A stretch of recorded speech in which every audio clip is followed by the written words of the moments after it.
My name is Sarah Beth Herman, and this is my husband, Devin Herman. And we have been married for almost 21 years now. Holy cow. Yep. We've traveled the world too. We've always, we've lived in a lot of different states, always went where opportunity was. Landed in Arizona in 2014. Actually, our daughter has always loved big dogs, and she always wanted a big dog. And driving around Queen Creek, there actually was a protection dog kind of company, and Devin was always fascinated by protection dogs. We never really had a true need for them or thought we had a need for them, but he started reaching out to them because he was like, oh, I'm so fascinated. I think it would be amazing to have a protection dog. We just didn't really understand how that could work for us, and so we never went through with it. Then life changed. We went out New Year's Eve. We got a last minute invite to a absolutely incredible party. We got done with the dinner. It was about 8 o'clock. And I was like, you know what? We should go home and check on our dogs. We currently have 3 dogs. And we were like, let's just go home and check on them. So he was unloading the car, and I was just going to run in and let the dogs out. Because typically when I walk in, they're barking and ready to go out. And we had been gone for about 3 hours. And so I knew they needed to be let out. And when I walked in, there was glass everywhere. I didn't know this at the time, but I thought what had happened was that a bird had flown into our sliding glass window, because that happens all the time. And it stopped me in my tracks. I didn't hear the dogs. And I literally got 2 feet in from our garage when I screamed Devin's name like I had never screamed it before. And anyone that knows Devin and I, we have a respect for each other. We don't yell at each other. We don't scream at each other. That's just not our thing.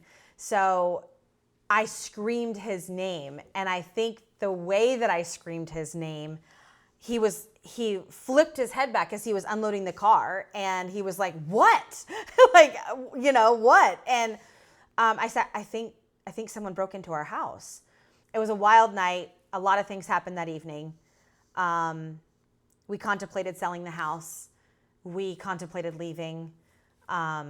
It was an extremely terrifying evening. Someone actually did break in. They cased our house from the backyard for 2 hours, spent about 30 seconds in the backyard after they hopped the fence, came to this door, tried to jimmy it open, was talking to someone because it looks like he got scared and he wasn't going to go through with it. Turns back around and uses a punch to shatter the glass, comes in, ransacks the house, goes into every room, did the most damage in our master closet and master bedroom, stole a ton of things, was here for about 4 minutes, then left. It was honestly the most terrifying night of our life. We didn't sleep. I don't even think we slept for 3 days. I don't think we did. I mean, and I think at that point, we weren't even thinking protection dog yet, but we were thinking more so like, let's fix the house and sell it and leave. But one of the things we learned within about the first 72 hours, we had somebody that was a former sheriff of LA County or maybe something like that, somewhere in California. He came to the house and kind of did an evaluation on our house, where we were susceptible, where we could improve things to make things better. And in talking with him and several other professionals, you are susceptible to your house being broken into in any circumstance. The robbers, the burglars, the vandalizers, they don't discriminate. It doesn't matter if you're wealthy, if you are less fortunate. It doesn't matter what your job title is. It doesn't matter where you came from or what neighborhood you live in. We live in a wonderful neighborhood that we have security cameras. We have a security system.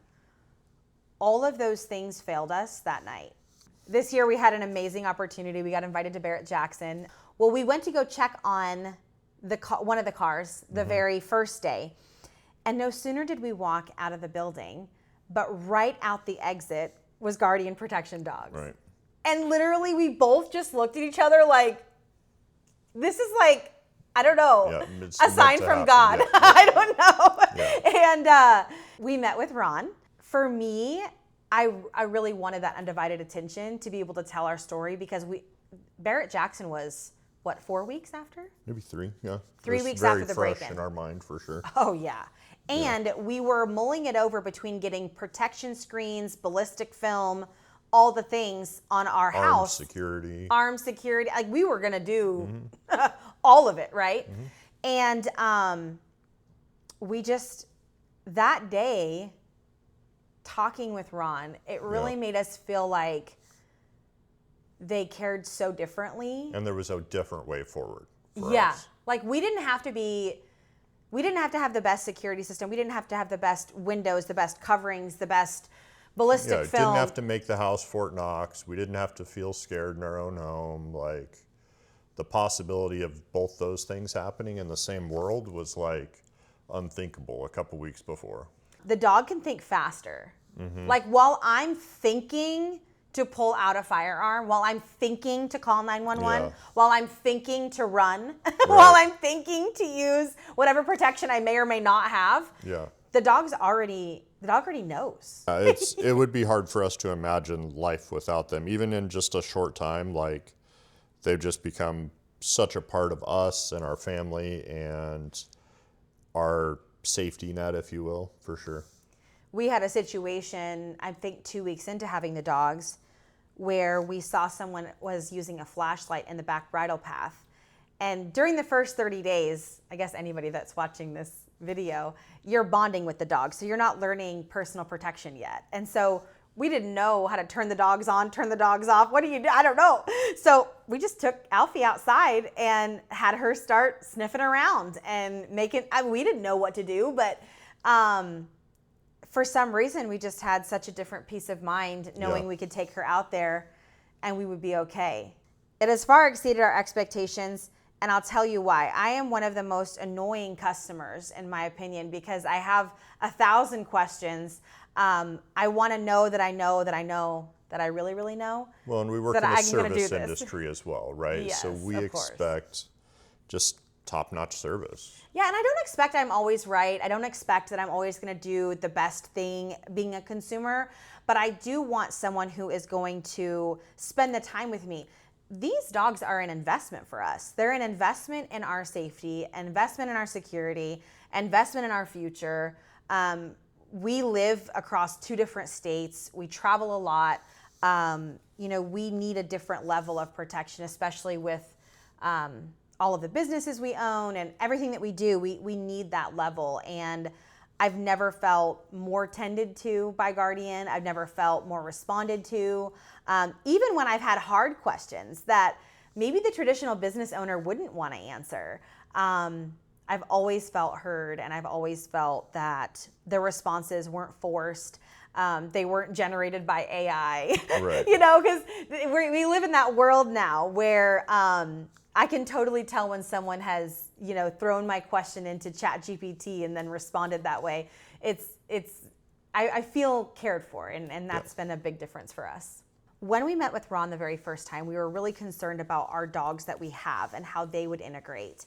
And what was so amazing is that Ron had shared with us that he was partnered with Sean, and Sean has this amazing experience training dogs. And the very first thing they did was welcome all of our dogs as their own, and as though all of our dogs were part of the transaction. It wasn't like you're getting these dogs and your dogs are going to have to figure it out. So not only did Sean take one of my Frenchies who's a little snot and train him for 2 weeks and board him for 2 weeks and deal with all of my drama having to drop off my dog, we really felt like Sean and Ron helped us make that so much easier. Our day-to-day life is a little different now, more organized. We have figured out how the dogs coexist. Right. We figured out feeding times. We learned what things trigger the dogs so we don't put them in those situations. Integrating the dogs, the newer dogs, allowed us to just kind of refine our own schedules just because we had to, for time's sake. We had to just become more efficient with our time and allow us to spend time training and loving on all the dogs that we have. Having them has not made our life more chaotic.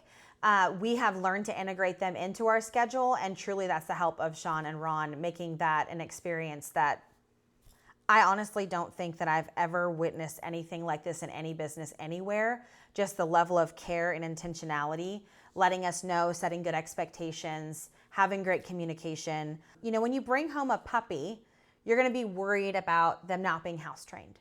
You're going to worry about barking. You're going to worry about integration with other dogs. You're going to worry about just a lot of different things. And anytime, like I was having a hard time with some of the formal commands of me getting the dog to what we would in English say as heel or have the dog walk next to you. And I just quickly emailed or sent a text message to Sean and Ron, and they corrected me or told me what to do differently, you know? And it's like this level, this like 5-star white glove handling that I honestly require. I don't know how else to say it. It's honesty. I mean, we're going to be honest today, okay? And it works. You know, I feel like I understand exactly how to handle them, and our day-to-day isn't stressful, but all of our decisions always revolve around our dogs because we're dog people. I got an opportunity to be featured in a magazine local here in Queen Creek, and I thought, what better way to be in that photo shoot than to have our new protection dogs.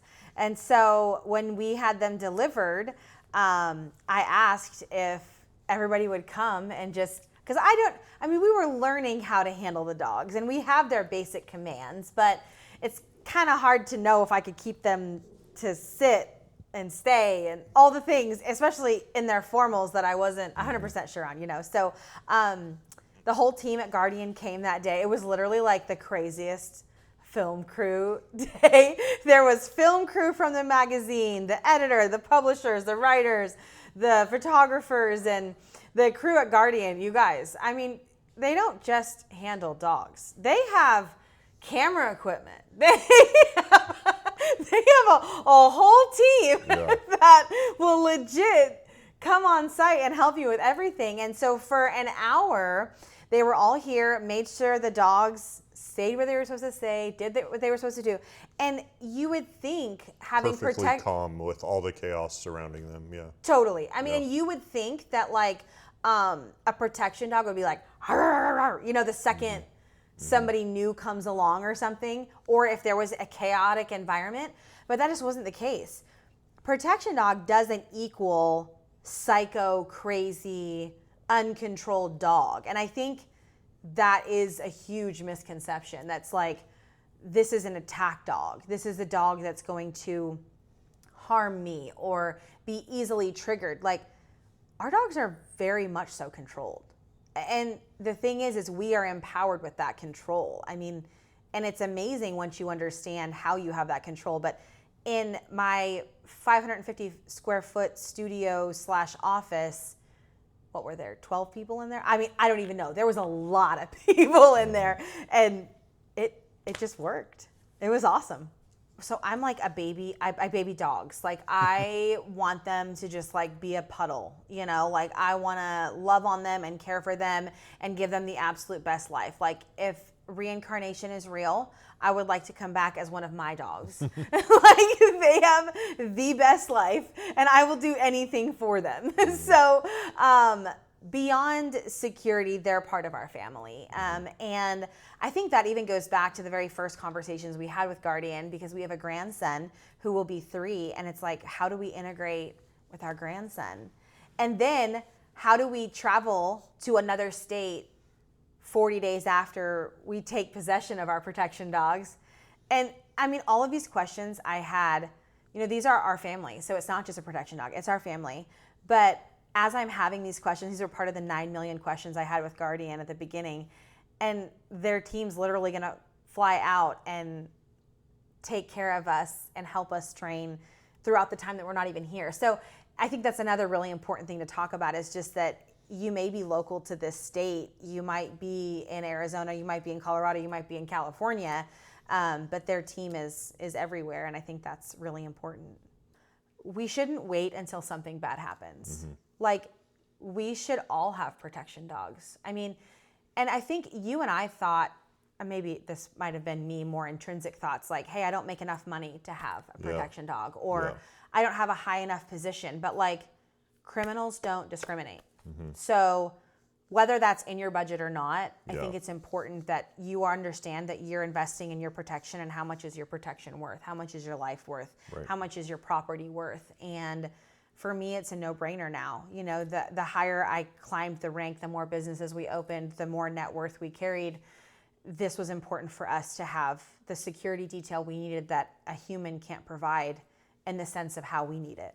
If someone's considering to get a guardian protection dog, a protection dog for your family, if you are on the fence, if you are concerned, if you're scared, if you're worried about the money side of it, the biggest bit of advice I could give you is to just make a call, Yeah. have a conversation, send a text message. Know that the guardian team, they're your family now. And I have worked in many industries. I have many organizations. I've worked with many professionals, and they all say that you're part of that industry's family. Like, that's really a catchphrase that a lot of companies use. It's different here. Honestly, it's so personal, it's so intentional, and I know that it seems scary. Have conversations, get to know them, talk about what your options are.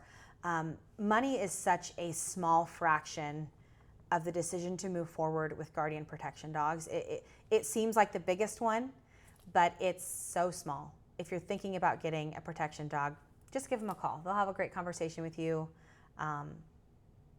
It's worth it.